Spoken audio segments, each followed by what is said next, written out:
বিভিন্ন রকম কালার আমার এখানে চলে আসছে। কি আসবে? ব্যাকগ্রাউন্ড কালার আমার ইনফো হয়ে আসবে। এই যে দেখুন চলে আসছে। আসসালামু আলাইকুম ডিয়ার ভিউয়ার, সফটওয়্যার আপনাকে স্বাগতম। এই ভিডিওতে আমরা দেখব বুটস্ট্র্যাপের ব্যাজ ইউজ করে কিভাবে আমরা আমাদের প্রয়োজনীয় কাজগুলো করতে পারি। তো চলুন শুরু করা যাক। শুরুতে আমি একটা HTML ফাইল এখানে তৈরি করে রাখছি। সেই ফাইলে দেখুন CSS এবং JS ফাইলটা আমার লিঙ্ক করা আছে, যেটা CSS এবং JS ফোল্ডারে রাখা আছে। এই যে দেখুন, সেই সাথে আমি এখানে কিছু বেসিক কোড করে রাখছি।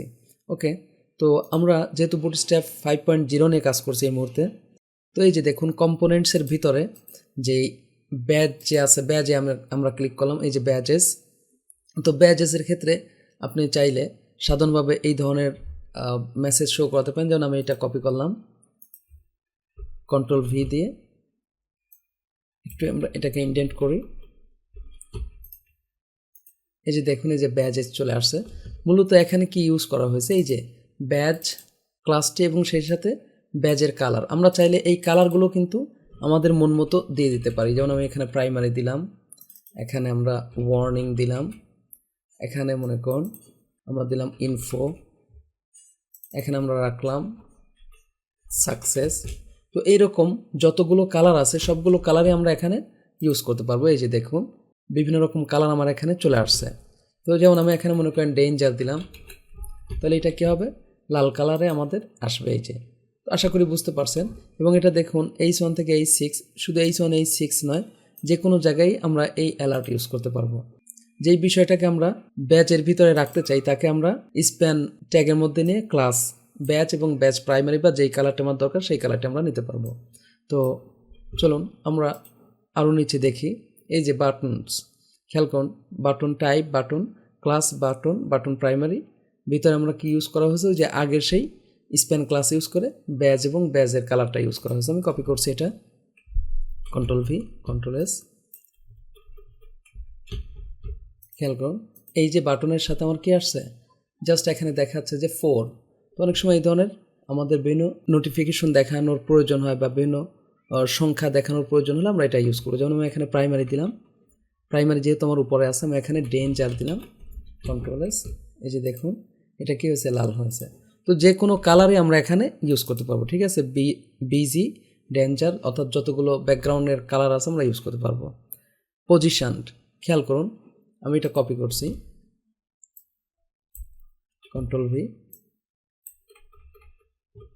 Ctrl S, opening browser.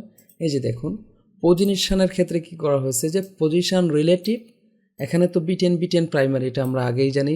Position absolute, তাহলে এইটার ভিতরে এই চাইল্ডটাকে অ্যাবসলিউট পজিশন করে জাস্ট টপ 0 স্টার্ট 100, অর্থাৎ টপে কি করা হয়েছে? অর্থাৎ এইটার উপর থেকে একটু উপরের দিকে যে রাখা হয়েছে, খেয়াল করছেন? বা এই দিকে সরে আনা হয়েছে। বিভিন্ন ধরনের ট্রানজিশন বা ক্লাস এখানে ইউজ করা হয়েছে, যেটা বুটস্ট্র্যাপে অলরেডি দেওয়া আছে। তো বুটস্ট্র্যাপের ক্লাসগুলো ইউজ করে মূলত এই কাজটি করা হয়েছে। যে দেখুন রাউন্ডেড ফিল, বিজি ডেন, যারা আপনি চাইলে এখানে কিন্তু কালার চেঞ্জ করতে পারবেন। যেমন আমি বললাম ইনফো, তাহলে এখানে কি আসবে? ব্যাকগ্রাউন্ড কালার আমার ইনফো হয়ে আসবে। তো এইভাবে আমরা আমাদের প্রয়োজনীয় জিনিসটি এখান থেকে ইউজ করতে পারবো। এই যে এখানে দেখুন প্রোফাইল, যেটা এইভাবে আসবে। ওকে, আমরা কপি করে নিচ্ছি, Ctrl S। ওকে, এই যে দেখুন এখানে কিন্তু এইভাবে এটা চলে আসছে। ঠিক আছে, আমরা ব্যাকগ্রাউন্ড কালার এই যে একটু আগেই দেখেছি, এটা নতুন করে দেখানোর কিছু নেই। এই যে বিজি প্রাইমারি থেকে শুরু করে বিজি ডার্ক পর্যন্ত ইউজ করা হয়েছে। ঠিক আছে, তো মূলত মজার জিনিস দেখুন, এখানে বিজি ডার্ক ইউজ করার কারণে লেখার কালার কিন্তু চেঞ্জ হয়ে গেছে, যে হোয়াইট হয়েছে। তো এইটা এই ক্ষেত্রে বিজি ডার্কের জন্য এটাকে লেখার কালারটি হোয়াইট রাখা হয়েছে। চলুন আমরা কপি করে একবার পেস্ট করে দেখি, Ctrl S। আমরা যদি এখন রান দেই, এই যে দেখুন চলে আসছে। তো আমি যদি এখানে রাইট ক্লিক করি, ইন্সপেক্ট এলিমেন্ট, এই যে দেখুন বিজি ডার্ক কালারটা এরকম। তো আশা করি বুঝতে পারছেন। তো ফিল ব্যাজেস, এই যে এই ধরনের ক্যাপসুল আকারের ব্যাজেস যদি আমরা দেখাতে চাই,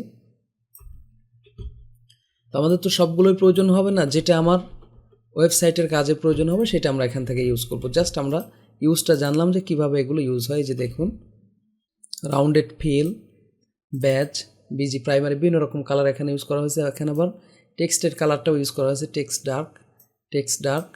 তো আপনার প্রয়োজনে যেটা আপনার লাগবে সেটা এখান থেকে নেবেন।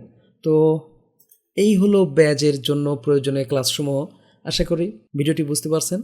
যদি ভিডিওটি ভালো লাগে থাকে প্লিজ লাইক করবেন এবং কমেন্ট করে আপনার অনুভূতি জানাবেন। পরবর্তী ভিডিওতে দেখা হচ্ছে। আল্লাহ হাফেজ।